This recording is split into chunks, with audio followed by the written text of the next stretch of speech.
दोस्तों, क्या आप जानते हैं 2023 में पूरी दुनिया रिसेशन और इन्फ्लेशन से जूझ रही है, जिसमें एक्सपोर्ट्स कम होते जा रहे हैं और इंपोर्ट्स बढ़ते जा रहे हैं। कंपनीज अपने हज़ारों एम्प्लॉयज़ को निकाल रही है, महंगाई और अनएम्प्लॉयमेंट बढ़ती ही जा रही है। इस वीडियो में हम जानेंगे कि इस वर्ल्ड रिसेशन के क्या क्या रीजंस हैं और इंडिया में अभी क्या सिचुएशन है, इंडियन गवर्नमेंट इससे कैसे डील कर रही है। इंटरनेशनल मॉनेटरी फंड का कहना है कि 2023 में वर्ल्ड के 1/3 पार्ट में रिसेशन देखने को मिलेगा, क्योंकि यूएस, यूरोप और चाइना जैसी डेवलप्ड कंट्रीज की इकोनॉमी इस ईयर बहुत स्लो हो जाएगी, जिसका डायरेक्ट इम्पैक्ट बाकी डेवलपिंग कंट्रीज में रहने वाले लोगों पर भी पड़ने वाला है। सबसे पहले हम समझते हैं कि रिसेशन होता क्या है। रिसेशन वो पीरियड होता है जिसपे कंट्री की इकोनॉमिक एक्टिविटी स्लो हो जाती है, जिसमें सबसे पहले हमें नेगेटिव जीडीपी ग्रोथ देखने को मिलती है। जीडीपी होती है ग्रॉस डोमेस्टिक प्रोडक्ट, यानी एक साल के अंदर किसी कंट्री ने जितने गुड्स एंड सर्विसेज का प्रोडक्शन किया, उन सब के मार्केट वैल्यू के सम से हमें जीडीपी मिलती है। जीडीपी से हमें कंट्री की economic activity, income and output generated का पता चलता है। जीडीपी को परसेंटेज में निकाला जाता है। अगर हम बोलते हैं कि किसी कंट्री की जीडीपी इस साल 2% है, मतलब इस साल की जीडीपी पिछले साल से 2% से इंक्रीज हुई है। जब कंट्री में गुड्स एंड सर्विसेज की प्रोडक्शन कम हो जाती है, तब ऐसे में हमें नेगेटिव जीडीपी ग्रोथ देखने को मिलती है। ऐसे पीरियड को रिसेशन कहते हैं। और जब गुड्स का ज़्यादा प्रोडक्शन नहीं हो पाता, ऐसे में अनएम्प्लॉयमेंट बढ़ जाती है, लोग अपने खर्चे कम कर देते हैं और इसका इम्पैक्ट बिजनेसेस, प्राइवेट कंपनीज और गवर्नमेंट पर पड़ता है। अब हम जानते हैं कि किन किन फैक्टर्स की वजह से रिसेशन आता है। Number 1, a significant decrease in consumer spending. जब कंज्यूमर्स गुड्स एंड सर्विसेज पर अपने खर्चे कम कर देते हैं, तब मार्केट में चीज़ों की डिमांड कम हो जाती है, जिससे बिजनेसेस अपना प्रोडक्शन और एम्प्लॉयज को कम कर देते हैं। Number 2, an increase in interest rate. जब बैंक्स अपनी इंटरेस्ट रेट बढ़ा देती है, तब कंज्यूमर्स और बिजनेसेस बैंक से कम लोन लेती है, जिसकी वजह से वो अपने खर्चे और इन्वेस्टमेंट कम कर देती है। और जब लोग खर्चे ही नहीं करेंगे, इन्वेस्टमेंट ही नहीं करेंगे, तो मार्केट में पैसा कहाँ से आएगा। Number 3, a decline in exports. जब एक्सपोर्ट्स की डिमांड कम हो जाती है, तो बिजनेसेस का रेवेन्यू घट जाता है और बहुत लोग अपनी जॉब लूज कर देते हैं। 2020 में कोविड-19 पैंडेमिक के बाद पूरे वर्ल्ड की इकोनॉमिक डाउन हो गई थी। यूएस, यूरोप और चाइना जैसी कंट्रीज को कई इकोनॉमिक चैलेंजेस फेस करने पड़े। लॉकडाउन की वजह से इकोनॉमिक एक्टिविटीज़ कम हो गई थी, सप्लाई चेन्स डिस्टर्ब हो गए थे और लोगों की डिमांड्स भी कम हो गई थी। इन सब से डील करने के लिए गवर्नमेंट और सेंट्रल बैंक्स ने मॉनेटरी एंड फिस्कल पॉलिसी चलाई थी। जब मार्केट में मनी की सप्लाई कम हो जाती है, तब सेंट्रल गवर्नमेंट मनी सप्लाई बढ़ाने के लिए मॉनेटरी पॉलिसी यूज़ करती है, जिससे इकोनॉमी में स्टेबिलिटी आती है, एम्प्लॉयमेंट बढ़ती है। इस पॉलिसी के अंदर सेंट्रल बैंक इंटरेस्ट रेट कम कर देती है और बैंक को अपने पास रिजर्व रखने को बोलती है।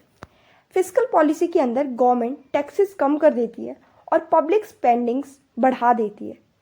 2021 में बहुत सारी कंट्रीज़ की इकोनॉमी में रिकवरी देखने को मिली, लेकिन यूएस और यूरोप में अभी भी सप्लाई चेन डिस्ट्रप्शन, महंगाई और लेबर शॉर्टेज देखने को मिल रही है। वहीं चाइना की इकोनॉमिक ग्रोथ रेट कम होती जा रही है।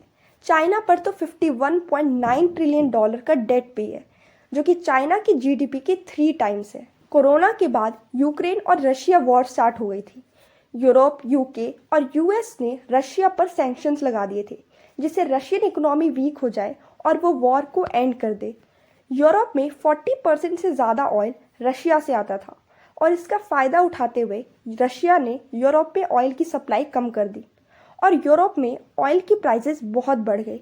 नवंबर 2021 में $70.88 पर बैरल प्राइस था, जो कि जुलाई 22 में $116.85 हो गया था। रशिया पर सैंक्शंस लगाने से कुछ फ़ायदा नहीं हुआ, उल्टा यूरोप को ही सफ़र करना पड़ा। 40 साल में पहली बार यूके में इन्फ्लेशन इतना ज़्यादा बढ़ गया था, फूड प्राइसेस बढ़ गए थे और लोगों का लिविंग स्टैंडर्ड घटता जा रहा था। ऐसा पहली बार हुआ था जब ब्रिटिश पाउंड की वैल्यू डॉलर में इतनी ज़्यादा कम हो गई थी। बात करें इंडिया की, तो यूक्रेन रशिया वॉर के बाद इंडिया में इन्फ्लेशन बहुत बढ़ गया। आरबीआई मैक्सिमम 6% तक इन्फ्लेशन रेट टॉलरेट कर सकती है, लेकिन अप्रैल 2022 में इन्फ्लेशन रेट 7.79% तक पहुंच गया था। 2014 से अभी तक ये हाईएस्ट इन्फ्लेशन रेट था जो कि आरबीआई की टॉलरेंस लिमिट से भी ज़्यादा है। इन्फ्लेशन कंट्रोल करने के लिए आरबीआई ने रेपो रेट को इंक्रीज कर दिया। आरबीआई कमर्शियल बैंक्स को मनी लेंड करती है और बदले में इंटरेस्ट चार्ज करती है और इस इंटरेस्ट रेट को रेपो रेट कहते हैं। बैंक्स इसी मनी से कस्टमर्स को लोन्स देती है। अगर आरबीआई अपना रेपो रेट इंक्रीज कर देती है तो बैंक भी कस्टमर से हाई इंटरेस्ट रेट चार्ज करती है। ऐसा करने से लोग बैंक से कम लोन लेते हैं। लोगों की परचेजिंग पावर कम हो जाती है जिससे मार्केट में कमोडिटीज़ की डिमांड कम हो जाती है और डिमांड कम करने से इन्फ्लेशन को कंट्रोल किया जा सकता है। आरबीआई ने 2022 में टोटल 5 बार रेपो रेट इंक्रीज किया था। इसलिए सभी बैंक्स ने अपने होम लोन्स इंटरेस्ट बढ़ा दिए जिसका इम्पैक्ट आम लोगों और कॉरपोरेट पर पड़ रहा है। रेपो रेट इंक्रीज करने के बाद दिसंबर 2022 तक इन्फ्लेशन रेट कम होकर 5.7% पर आ गया था, लेकिन अब फिर से ये इंक्रीज होकर 6.5% हो गया। तो क्या रीजंस है जिसकी वजह से इन्फ्लेशन कंट्रोल नहीं हो पा रहा? कमोडिटीज़ का प्राइस उनकी हाई डिमांड की वजह से नहीं बल्कि हाई कॉस्ट ऑफ प्रोडक्शन की वजह से बढ़ रहा है। इंडिया 84% सनफ्लावर ऑयल यूक्रेन से इंपोर्ट करता था और 13% टी रशिया को एक्सपोर्ट करता था, लेकिन वॉर स्टार्ट होने के बाद इंपोर्ट एंड एक्सपोर्ट की सप्लाई चेन डिस्टर्ब हो गई, जिसके बाद इंडिया मलेशिया और इंडोनेशिया से पाम ऑयल इंपोर्ट करने लगा।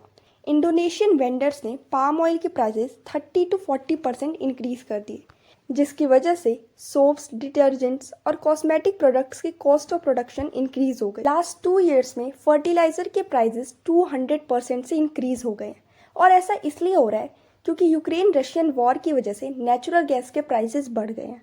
यूएस, यूरोप और चाइना में रिसेशन की वजह से इंडिया का इन कंट्रीज में एक्सपोर्ट कम हो गया। वही हमारे इंपोर्ट्स 23.74% से इंक्रीज हो गए हैं और अभी इंडिया पर $36.4 बिलियन का ट्रेड डेफिसिट है। जब इंपोर्ट्स एक्सपोर्ट से ज़्यादा हो जाते हैं तब दोनों के बीच के डिफरेंस को ट्रेड डेफिसिट बोलते हैं।